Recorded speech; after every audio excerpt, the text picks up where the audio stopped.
PG. Striktong patnubay at gabay ng magulang ang kailangan. Maaaring may masiselang tema, lengguwahe, karahasan, sexual, horror o droga na hindi angkop sa mga bata.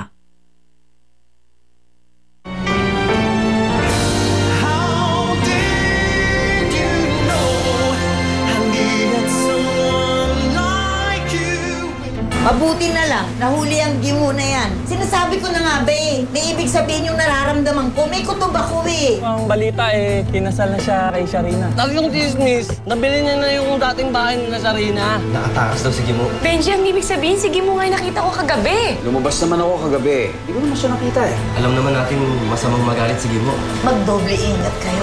Eh baka gumawa na naman ng kabalbalan yan.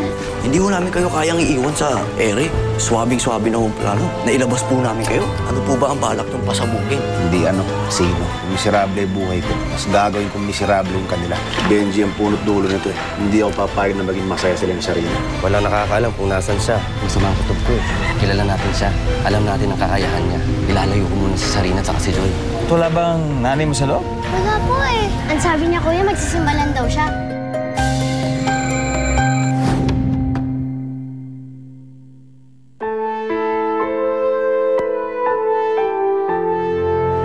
Panginoon, kayo na po sanang bahala sa amin. Gabayan niyo po kami at bigyan niyo po kami ng proteksyon ngayon. Ilayo niyo kami sa lahat ng panganib. Ang tagal ko pong hinintay na mabuo ang pamilya ko. Huwag niyo pong hayaan na masira uli ito. Hindi ko po kakayanin kung isa man kay Benji o kay Joy ang mawala sa akin. Mas gugustuhin ko pa na ako na lang ang masaktan kaysa sila.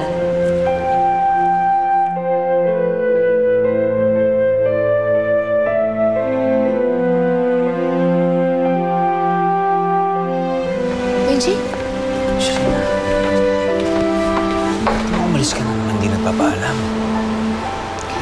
Eh Benji, gusto ko nga sana magpasama sa'yo. Ang kaso, may lakad daw kay ni Tikyo. Kaya may pinuntahan lang kami.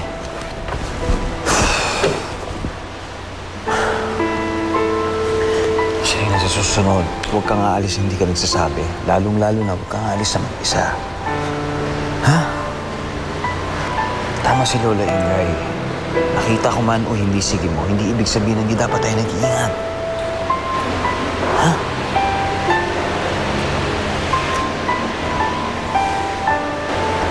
Naisip ko nga, balis na lang tayo.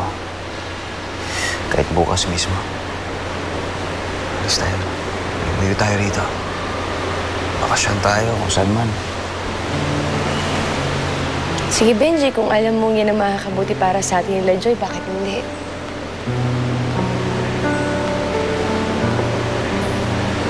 Tara na.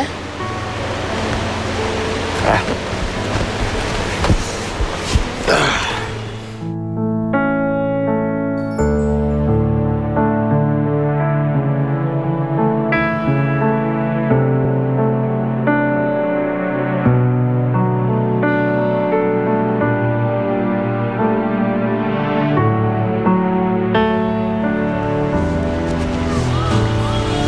Naalala mo yung lugar na yan?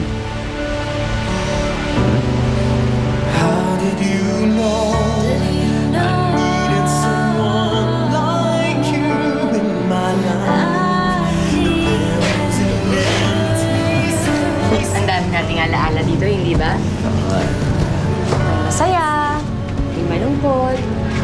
Alam mo ba, Benji, nung akala ko wala ka na, layang pumupunta rito. Dahil pakiramdam ko pag nandito ako, parang nandito ka. Pero hindi mo na kailangan gawin ngayon yan. Nandito na ako. Tulad ng pangako ko sa'yo. Ikaw at si Joy, hindi ko iiwan. Protektahan ko kayo kahit ano man mangyari. Basta nandyan ako, habang buhay ako, walang masamang mangyayari sa'yo. Pangako mo yan. Oo naman. Tayo na ngayon. Saan?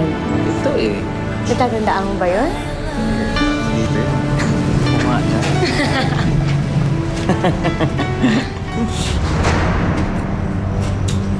Sabi ko na nga ba, dito ko lang kayo mag-tsempohan eh. Hindi mo? Tama. Ako Ako yung kaibigan ni Benji. Team rider niya ako. Lahat na importanteng tao sa buhay ko, nawala ng dahil sa kanya. Si Emmy, ang anak ko. Benji? Hindi ko ginusto lahat ng nangyari yan. Simple lang ako kausap, Benji. Pag may atraso ka sa akin, kailangan ko maningil. Pero, Walang personalan. Benji,